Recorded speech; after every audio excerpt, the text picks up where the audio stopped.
Cockroach party cockroach party cockroach party L ನೋಡಿದ್ರು ಇದೇ slogan. ಜನ್ಸಿ ಯಾಕೆ ಈ ರೇಂಜಿಗೆ ಜಾಯಿನ್ ಆಗ್ತಿದ್ದಾರೆ? ಇದ್ರ ಹಿಂದೆ ಇರೋ ಮೋಟಿವ್ ಏನು? ಇದು ನಮ್ ದೇಶದಲ್ಲಿ ಒಂದು ರೆವಲ್ಯೂಷನ್ ಕ್ರಿಯೇಟ್ ಮಾಡುತ್ತಾ? ಇದು ಹುಟ್ಟಿದೇಗೆ? ಬನ್ನಿ ತಿಳ್ಕೊಳ್ಳೋಣ ಈ ಫ್ಯಾಕ್ಟ್ ನ.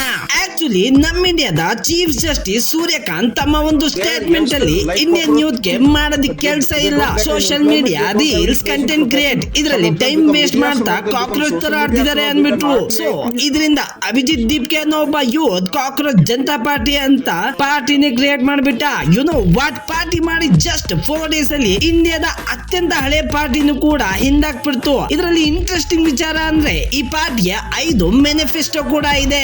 ನಂಬರ್ 1 ನಿರುದ್ಯೋಗ, ನಂಬರ್ 2 ಮೀಡಿಯಾ ಫ್ರೀ ಮಾಡ್ಬೇಕು, ನಂಬರ್ 3 ಮಹಿಳೆಯರಿಗೆ 50% ರಿಸರ್ವೇಶನ್ ಕೊಡಬೇಕು, ನಂಬರ್ 4 ಪರೀಕ್ಷಾ ವಿಭಾಗದಲ್ಲಿ ಮಕ್ಕಳಿಗೆ ಸಮರ್ಥನೆ, ನಂಬರ್ 5 ಒಂದು ಪಾರ್ಟಿಯಿಂದ ಇನ್ನೊಂದು ಪಾರ್ಟಿಗೆ ಜಂಪ್ ಆಗೋ ಹಾಗಿಲ್ಲ, ಇನ್ ಕೇಸ್ ಆದ್ರೆ ಶಿಕ್ಷೆ ಕೊಡಬೇಕು. ಡೇ ಬೈ ಡೇ ಈ ಕಾಕ್ರೋಚ್ ಪಾರ್ಟಿ ಹೇಗ್ ಬೆಳಿತಿದೆ ಅಂದ್ರೆ ಕೆಲವೊಂದು ದೊಡ್ಡ ಪೊಲಿಟಿಷಿಯನ್ಸ್ ಕೂಡ ಸೇರೋ ಇಂಟ್ರೆಸ್ಟ್ ತೋರಿಸ್ತಿದ್ದಾರೆ. ಈ ಪಾರ್ಟಿಯ ಮೇನ್ ಮೋಟಿವ್ ದೇಶದಲ್ಲಿ ನಡೀತಿರೋ ಕರಪ್ಷನ್ ತಡೆಯೋದು ಅಂಡ್ ಗವರ್ಮೆಂಟ್ ಗೆ ಕ್ವಶನ್ ಕೇಳೋದು. ಇದಕ್ಕಿಂತ ಇಂಟ್ರೆಸ್ಟಿಂಗ್ ವಿಚಾರ ಅಂದ್ರೆ ಸರ್ಕಾರಕ್ಕೆ ಈ ಕಾಕ್ರೋಚ್ ಪಾರ್ಟಿಯಿಂದ ಇರಿಟೇಷನ್ ಆಗೋದಕ್ಕೆ ಸ್ಟಾರ್ಟ್ ಆಗಿದೆ. ಬಿಕಾಸ್ ಇವ್ರು ಕೇಳ್ತಿರೋ ಕ್ವಶನ್ಸ್ ಆಗಿದೆ. ಸೊ ಹಾಗಾಗಿ ಇವ್ರ ಅಕೌಂಟ್ ಅನ್ನ ಹ್ಯಾಕ್ ಮಾಡಕ್ ಕೂಡ ಟ್ರೈ ಮಾಡ್ತಿದ್ದಾರೆ. ಇದರಿಂದ ನಮ್ ದೇಶದಲ್ಲಿ ರೆವಲ್ಯೂಷನ್ ಏನಾದ್ರು ಆಗ್ಬೋದಾ? ನೀವು ಕಾಮೆಂಟ್ ಮಾಡಿ, ಸಬ್ಸ್ಕ್ರೈಬ್ ಅಂಡ್ ಫಾಲೋ ಮಾಡೋದು ನಮ್ಮ ಮರಿಬೇಡಿ. Thank you guys.